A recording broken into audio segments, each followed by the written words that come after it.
दोस्तों, वेदांता लिमिटेड की बात करें तो कंपनी ने क्वार्टर टू के रिजल्ट को डिक्लेयर कर दिया है और इस रिजल्ट के बाद ब्रोकरेज हाउस बहुत ज्यादा बुलिश है। हर ब्रोकरेज हाउस ने अपनी रिपोर्ट पेश की है जो ये इशारा करी है कि आने वाले समय वेदांता बहुत ही शानदार कर सकता है। और वेदांता शेयर प्राइस की ही बात नहीं है, इसको डिविडेंड का किंग कहा जाता है। आप देखें, ये बाजार में सबसे शानदार डिविडेंड देने वाली कंपनियों में से शामिल है। और ये मैं क्यों कह रहा हूँ, ये आपको इस वीडियो के माध्यम से पता चलेगा। तो लोगों को डिविडेंड के माध्यम से ये मालामाल करता है। और अब यहाँ पे आप देख ही सकते हो कि डीमर्जर होने जा रहा है, कंपनी को 5 हिस्सों में बांटना है। उसको लेकर क्या अपडेट है उसको भी जानेंगे। और कंपनी जेपी एसोसिएट का अधिग्रहण करने जा रही है।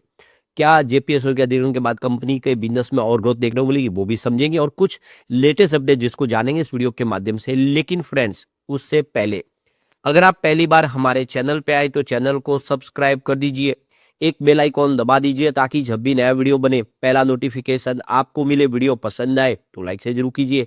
चलो फ्रेंड्स, वीडियो स्टार्ट करते हैं। मैं हूं आपका दोस्त एस पी दवे और हमारे अपने चैनल ऑनलाइन कमाई में आपका बहुत बहुत स्वागत है। सबसे पहले वेदांता लिमिटेड के कारोबार की बात की। इस समय 510 पर स्टॉक ट्रेड करता हुआ दिखाई देगा, जहां पे 0.45% की गिरावट है। स्टॉक में लगभग आधा परसेंट के आसपास की इस समय आपको गिरावट देखने को मिली। वैसे 513 पर कल क्लोजिंग थी और आज कमजोरी के साथ ही शुरुआत की और 510 तक भी गया लो में, लेकिन जो हाई बना वो 517 का है। तो दोनों तरफ का माहौल बना हुआ है। अभी भी इस निचले लेवल से खरीदारी देखने को मिल रही है और ये अपने ऊपरी प्राइस की तरफ है जो उसने एक फ्रेश हाई बनाया हुआ है। वेदांता का शेयर लगातार पॉजिटिव रिटर्न दे रहा है। आप देखिए, पिछले एक सप्ताह में इसने 1.62% के आसपास की तेजी बताई, जबकि 1 मंथ के हिसाब से यहाँ पे 8.45% के आसपास की ऑलरेडी तेजी बन चुकी है। 3 मंथ के हिसाब से 18.35% की इसने दौड़ लगाई है, जबकि 6 मंथ के हिसाब से 21.72% के आसपास का इसने पॉजिटिव रिटर्न दिया है। पिछले 9 महीनों में 16.66% के आसपास की तेजी बनी है। ओवरऑल आप देखें तो स्टॉक लगातार दौड़ रहा है। हिस्टोरिकल परफॉर्मेंस देखें तो 3 मंथ का जो हाई है वो 524 के आसपास है। आज का इसका जो हाई बना वो 517 का है। यानी स्टॉक अपने 3 मंथ के हाई के आसपास है और इसका 1 ईयर का हाई भी कोई ज्यादा नहीं है, वो भी 526 का है। यानी स्टॉक आने वाले समय जल्दी ही नई हाई बना सकता है, ऐसी उम्मीद दिखाई दे रही है। 3 मंथ का लो इसका 420 का है, वहां से काफी इसने बेहतर किया है। 1 ईयर का लो 363 के आसपास था, तो स्टॉक ने लगातार बेहतर प्रदर्शन किया है। 3 ईयर का लो या मात्र 208 के आसपास था, जबकि 5 ईयर का लो मात्र 91 रुपीज था। तो एक तरह से देखें तो स्टॉक ने लगातार बेहतर किया है और उम्मीद है कि आने वाले समय कुछ नए और हाई बनाए, क्योंकि जो ब्रोकेज हाउस है वो बहुत ज्यादा बुलिश है इस समय रिजल्ट के बाद।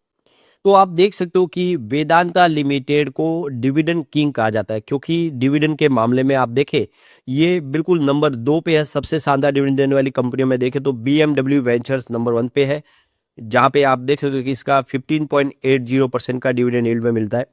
उसके बाद आपको नंबर 2 पे सीधा वेदांता ही दिखाई देगा, जिसका 8.48% का डिविडेंड यील्ड में मिलता है।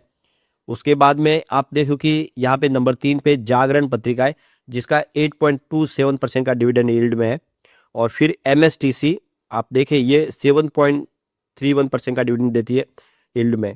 पीटीसी इंडिया का आप देखें तो यहाँ पे आपको यहाँ पे 7.01% के आसपास का डिविडेंड मिलता है, वो आपको दिखाई देगा यील्ड में। कोल इंडिया सरकारी कंपनी आप देख सकते हो कि 6.82% का डिविडेंड देती है यील्ड में। इसके बाद कैस्ट्रॉल कैस्ट्रॉल का अगर देखें डिविडेंड तो 6.63% यील्ड है। और फिर यहाँ पे एसएल या सोल्यूशन यहाँ पे 6.48 का अब देखें यील्ड में परसेंटेज में देखने को मिलेगा।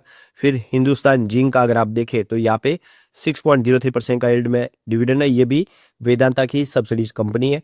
और फिर आप देखें अल कार्गो लॉजिस्टिक, ये आप देखें 5.94% का डिविडेंड यील्ड में देती है।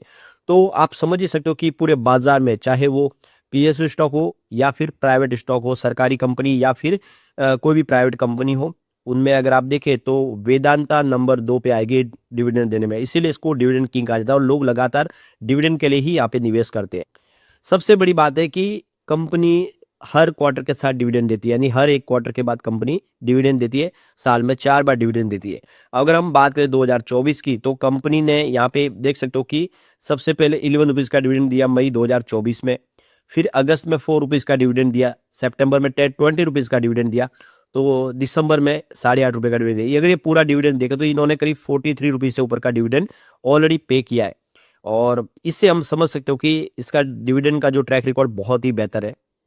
इस साल 2025 में भी ऑलरेडी 2 बार डिविडेंड कंपनी दे चुकी है, जिसमें आप देखिए 24 जून 2025 को उसने 7 रुपीज़ का डिविडेंड दिया, तो आप देखिए 26 अगस्त 2025 को 16 रुपये का डिविडेंड दिया था। यानी आप क्लियरली ये देख सकते हो कि 23 रुपीज़ का डिविडेंड ऑलरेडी कंपनी दे चुकी है 2 क्वार्टर में, और अब ये क्वार्टर निकल चुका है तो जल्द ही इसका भी डिविडेंड कंपनी देगी।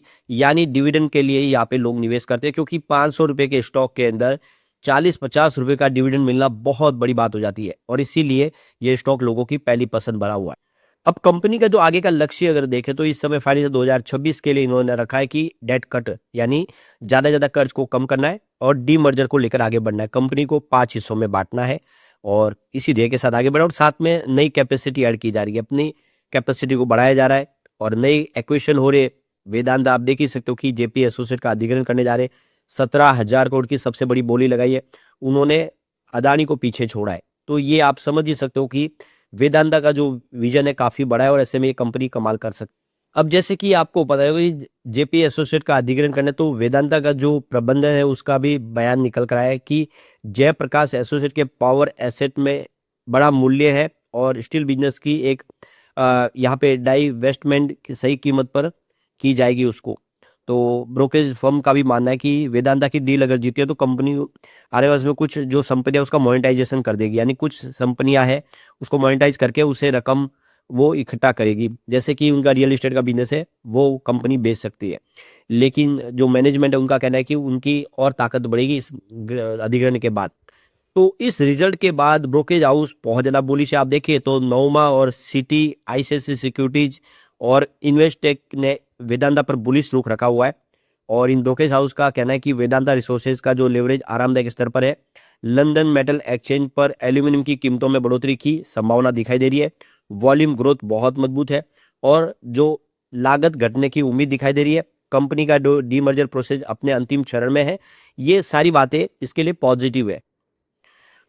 तो नोमा का कहना है कि वेदांता का डीमर्जर और डिलीवरी फोकस पर अब ज़्यादा फायदा देने की स्थिति में, जिससे कमोडिटी कीमतों में मजबूती का सहारा मिल रहा है।